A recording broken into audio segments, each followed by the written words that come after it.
भागवत गीता में युद्ध के दौरान प्रभु श्री कृष्ण ने कहा था, अगर हमें अपने लक्ष्य को प्राप्त करना है तो हमें हर एक मोह माया को त्याग करना हो, तभी हम अपने लक्ष्य को प्राप्त कर सकते हैं। और ये कहीं ना कहीं सत्य है।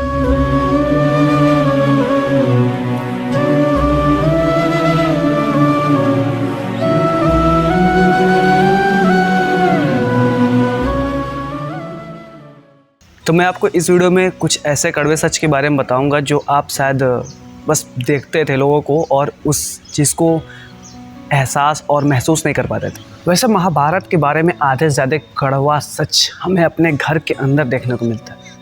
पता है कैसे? ऐसा बताओ आप कि महाभारत युद्ध क्यों हुआ था? बताऊं मैं। महाभारत युद्ध संपत्ति, औरत, स्त्री और जायदाद को लेकर हुआ, जिसमें ये युद्ध मस्ट था। और इस युद्ध को स्टार्ट करने का कारण कौरव थे। पांडव तो कभी युद्ध करना ही नहीं चाहते थे। बस सेम आज कलयुग में, जिस अभी कलयुग में हम द्वापर से कन्वर्ट हो रहे हैं, ट्रांजिशन फेज में चल रहे हैं, उस कलयुग में अब स्टार्ट हुआ है जैसे दो भाइयों के बीच की एक लड़ाई। यहाँ पे अक्सर हमारे भारत में ऐसा मैंने देखा होगा, अक्सर मैंने देखा है, आपने भी देखा है कि दो भाई संपत्ति के लिए अक्सर लड़ा करते थे। और फिर अलगौची जिसे बोलते हैं ठेठ भाषा में, बंटवारा हो जाया करता था और उनका हिस्सा अलग, इनका हिस्सा अलग, उनकी प्रॉपर्टी अलग, इनकी प्रॉपर्टी अलग, कुछ ऐसा होता था। तो सेम हमारे महाभारत में इसका एक कटुक सच जुड़ा हुआ है, जो कि महाभारत के भागवत गीता में लिखा हुआ है।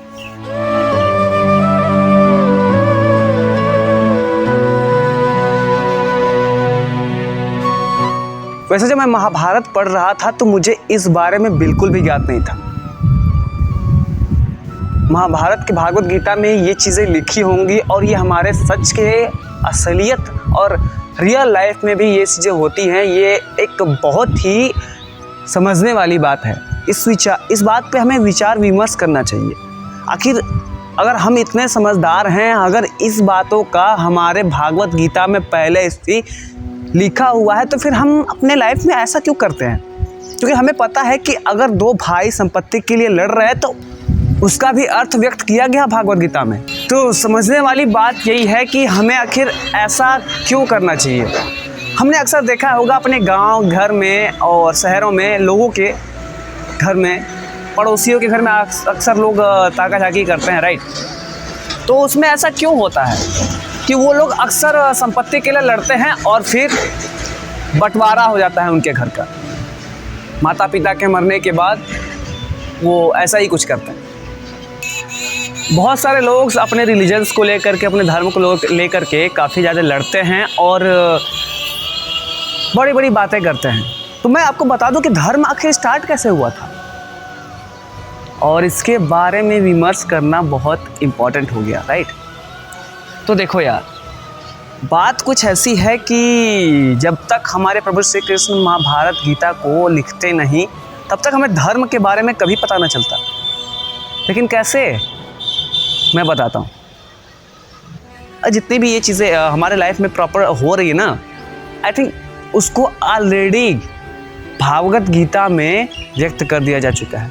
और जिसने इसका ज्ञान ले लिया तो शायद वो अपने पर्सनल लाइफ में या अपने जीवन के हर एक सुख दुख में इस चीज़ को हमेशा याद रखेगा और उसे मूव ऑन करने में बहुत काफ़ी हेल्प मिलेगी।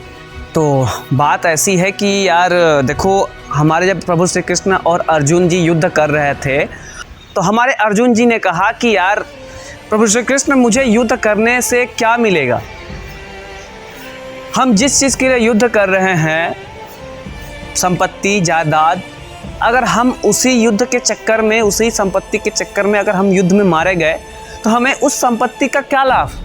बात सोचने वाली है कि नहीं? तो देखो, अगर संपत्ति और युद्ध के लिए लड़ रहे हो, ठीक, अगर मान लो तुम्हारी इसमें मृत्यु हो जाती है तो भाई तुम उस संपत्ति का क्या करोगे जिस संपत्ति के लिए तुम लड़ रहे थे? बिल्कुल, तुम्हारे मरने के बाद तो संपत्ति का कोई महत्व ही नहीं है जिसके लिए तुम लड़ रहे थे। तो ऐसा ही कुछ हमारे महाभारत में प्रभु श्री कृष्ण से अर्जुन ने कहा था। लेकिन फिर श्री कृष्ण जी ने कहा कि ये जो युद्ध है धर्म के लिए हो रहा है, संपत्ति तो संपत्ति है, लेकिन धर्म भी तो हमारे लिए इम्पोर्टेंट है। जब महाभारत में भागवत गीता प्रभु श्री कृष्ण ने सुनाई अर्जुन जी को, तो यही गीता हमारे भविष्य में अभी के लिए बहुत इम्पोर्टेंट है। अगर हम पढ़ेंगे तो शायद हमें कभी किसी चीज़ से लड़ना ही नहीं पड़ेगा। हमें ऑटोमेटिक समझ में आ जाएगा कि भाई अगर हम लड़ेंगे तो हम चूतिया हैं, सबसे बड़े चूतिया, समझे। तो हमारे महाभारत के युद्ध में सबसे बड़ा कारण था यही धर्म, जिस धर्म के लिए आज हम लोग एक दूसरे से लड़ते हैं और हिंदू मुस्लिम सिख ईसाई ये सब के बारे में बात करते हैं और इसी बातों को लेकर के विवाद छेड़ देते हैं। और एक चीज़ और था, रिलेशनशिप, रिश्तेदारी और संबंधी और सगे लोग, यह भी बहुत ही अच्छे पूर्ण और अच्छे तरीके से भागवत गीता में व्यक्त किया गया है कि हमें हमारे सगे संबंधी कितना अपने और कितना पराया समझते हैं।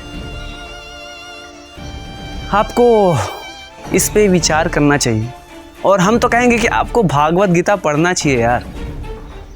तो चलो यार, इस वीडियो में बस इतना ही। अगर वीडियो पसंद आई हो, अगर थोड़ा सा भी तुमको माइंड में सेंस मिला हो हमारी इस बातों से, क्योंकि हम तो स्क्रिप्ट राइट करके लिखते नहीं हैं, बस ऐसा ही वीडियो बना करके आपको प्रेजेंट करते हैं। तो अगर थोड़ा सा भी हमारे वर्ड्स आपको अच्छे लगे हों और समझदारी भी अगर लगे कि हाँ अच्छा लड़का कर रहा है, तो आप सब चैनल को सब्सक्राइब कर देना यार और वीडियो को लाइक कर देना। मिलते हैं नए वीडियो के साथ। हरे कृष्णा।